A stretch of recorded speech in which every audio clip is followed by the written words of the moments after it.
बयाना लेके वो अपने लड़कों को भरते हैं और कोई अकाउंटेबिलिटी उनकी नहीं होती है। बिना किसी जवाबदेही के इन लड़कों को छोड़ के चले जाते हैं। यही हुआ है अंदर बैठे 100 लड़कों के साथ। मामला मालिकों का उतना नहीं है, मामला दरअसल हमारे संपादकों का ज़्यादा है, क्योंकि मालिकों की तो जो पूरी रीढ़ है हम जानते हैं कि वो गायब हो चुकी है। मालिकों की रीढ़ है नहीं, संपादकों की रीढ़ भी आज की डेट में गायब हो चुकी है। उनका काम यह है कि 6 महीना एक चैनल से पैसा बनाओ, फिर एक मालिक को पकड़ो, 6 महीना उसके साथ पैसा बनाओ। इस तरह से जितने लड़के इकट्ठा होते हैं उन सब लड़कों को अधर में छोड़ के चले जाओ।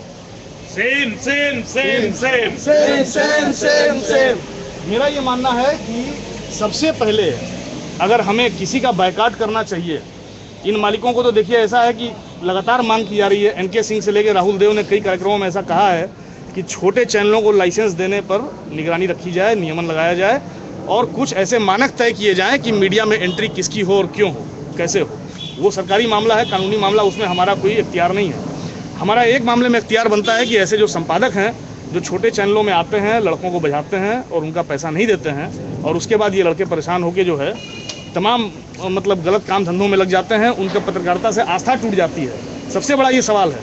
एक आदर्श लेके लड़का आता है पत्रकारिता करने के लिए और देखता है कि 6,000 रुपये में उससे दिहाड़ी करवाई जा रही है, आस्था टूट जाती है उसकी। फिर वो भी दलाली करता है, चोरी करता है, कल को वो भी ऐसे ही संपादक बनता है। इस पूरे विश्वास के खंडन के माहौल में जहाँ पे ट्रस्ट का डिफिसिट हो गया है, मेरा ये मानना है कि सारे संपादकों का, इस किस्म के सारे संपादकों का बायकाट किया जाए। सार्वजनिक मंच पे जहाँ कहीं वो संपादक दिखें, सड़क पे जहाँ कहीं दिखें, उनको हमें बेइज्जत करना होगा, एम्बेरस करना होगा और सवाल पूछना होगा जनता के सामने कि आपने ऐसा क्यों किया, आपने कितना पैसा कमाया और आपने इतने लड़कों के प्रति अकाउंटेबिलिटी से क्यों पल्ला झाड़ा। ये हमें जहाँ कहीं भी हों, जिस भी स्तर पे हों, अकेले हों, 4 लोगों के साथ हों, संपादकों को एम्बेरस करना होगा। आज से 4 साल पहले ऐवान गालिब में दिल्ली में हंस के कार्यक्रम में आलोक मेहता आए थे 2009 में, और आलोक मेहता को जिस तरह से हूट किया गया था उस समय और तमाम पत्रकारों ने एम्बेरस किया था, उनकी हिम्मत खत्म हो गई कि वो सार्वजनिक मंच पर कहीं आ सकें। 4 साल से वो मार्केट में नहीं निकला है। कहने का मतलब ये कि इनको रियलाइज़ करवाना पड़ेगा इन संपादकों को। आज की डेट में यहाँ का कोई संपादक नहीं है, हो सकता है कल को कोई फिर सीबीआई से इनको छुड़वाने का बयाना लेके आ जाए और संपादक बन जाए। जैसे ही ये खबर आती है हमें तुरंत उस पर जो है सेंसर लगाना पड़ेगा, देखना पड़ेगा कि भाई आपने कितने पैसे का बयाना लिया है, क्या आपने लड़कों को तनख्वाह दिलाई या सिर्फ आश्वासन ले रहे हैं, मामला क्या है आखिर। इन तमाम चीज़ों को देखना पड़ेगा। संपादक, मालिक और जो काला धन है, काली पूंजी है, इन तीनों के नेक्सस को हमें एक्सपोज करना होगा और सिर्फ महुआ के मामले में ही नहीं, तमाम बड़े चैनलों के मामले में भी। मेरा सिर्फ ये कहना है। बाकी हम सभी इन पत्रकारों के साथ हैं और आज धनतेरस है। मेरा ये मानना है कि अगर हम लोग वास्तव में दिल से इन लोगों के साथ हैं और हम मानते हैं कि ये पत्रकार बिरादरी का बड़ा सवाल है, व्यापक सवाल है, तो हम लोगों को जहाँ कहीं भी हैं उसके बारे में लिखना चाहिए, ज़्यादा से ज़्यादा लोगों को जागरूक करना चाहिए। और जिस उत्साह से हम दिवाली मनाते हैं उस उत्साह में अगर इन्हें शामिल नहीं कर पा रहे हैं तो कम से कम अपने उत्साह में कुछ विवेक को शामिल करें और अपने उत्साह को जो है जरा सा ठंडा करें। हैं, अपने त्यौहार को मनाते समय याद रखें कि 100 लोग यहाँ पे त्यौहार नहीं मना पा रहे हैं। मेरा सिर्फ इतना ही कहना है। बाकी सबका धन्यवाद, सब लोग यहाँ पे आए और सबने समर्थन दिया। महुआ के मालिकों होश में आओ, होश में आओ, होश में आओ। पत्रकारों की सैलरी दिलाओ, सैलरी दिलाओ, सैलरी दिलाओ। महुआ के मालिकों होश में आओ, होश में आओ, होश में आओ।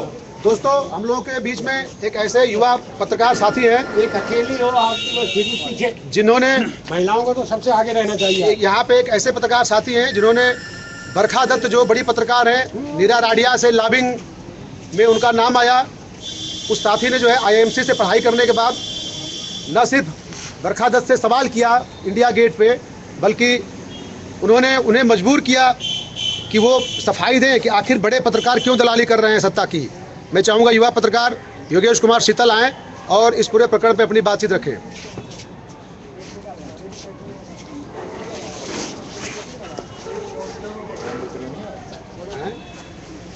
सबसे पहले तो साथियों, यशवंत जी का जैसे ही रात में कल मैं आगरा में था बेसिकली, और एक महाराष्ट्र से टीम आई थी NBC की, तो मैं उनके साथ आगरा में था। सुबह रघुनाथ सर का ट्वीट आया, मैंने देखा रात में मेंशन ट्विटर पे, तो उन्होंने कहा कल तुम्हें वहाँ पे जाना है। मैंने कहा यशवंत जी का प्रोग्राम है तो नहीं जाने का तो कोई सवाल है ही नहीं।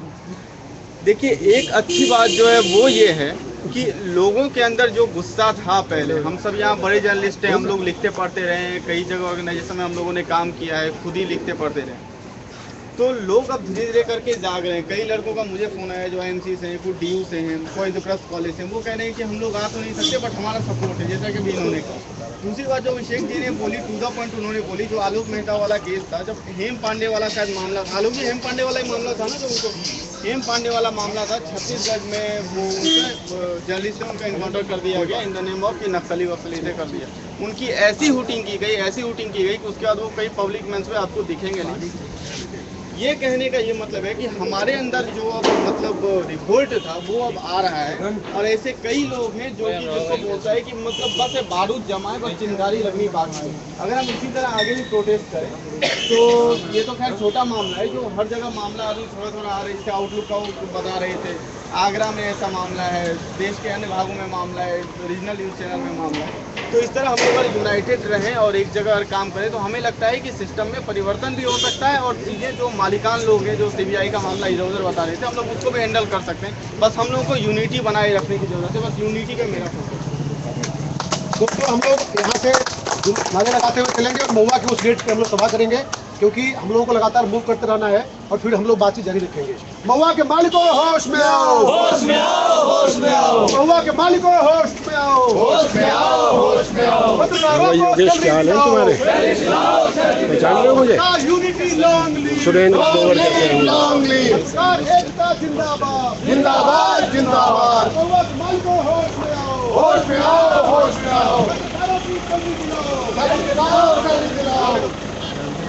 महुआ के मालिकों होश में आओ, होश में आओ, होश में आओ। पत्रकारों की जल्दी दिलाओ, जल्दी दिलाओ, जल्दी दिलाओ। सरकार एकता जिंदाबाद, जिंदाबाद, जिंदाबाद, सरकार एकता जिंदाबाद, जिंदाबाद, जिंदाबाद। महुआ के मालिकों होश में आओ, होश में आओ, होश में आओ। महुआ के मालिकों होश में आओ, होश में आओ, होश में आओ। पत्रकारों को जल्दी दिलाओ, जल्दी दिलाओ, जल्दी दिलाओ। पत्रकारों से चलाओ भगाओ, भगाओ, भगाओ, भगाओ। Tiwari shame shame, shame, shame, shame. Century communication मुर्दाबाद, मुर्दाबाद, मुर्दाबाद, महुआ कंपनी मुर्दाबाद, मुर्दाबाद, मुर्दाबाद। सरकार एकता जिंदाबाद, जिंदाबाद, जिंदाबाद, सरकार एकता जिंदाबाद, जिंदाबाद, जिंदाबाद। महुआ के मालिकों होश में आओ, होश में आओ, होश में आओ। महुआ के मालिकों होश में आओ, होश में आओ, होश में आओ। महुआ के मालिकों होश में आओ, होश में आओ, होश में आओ।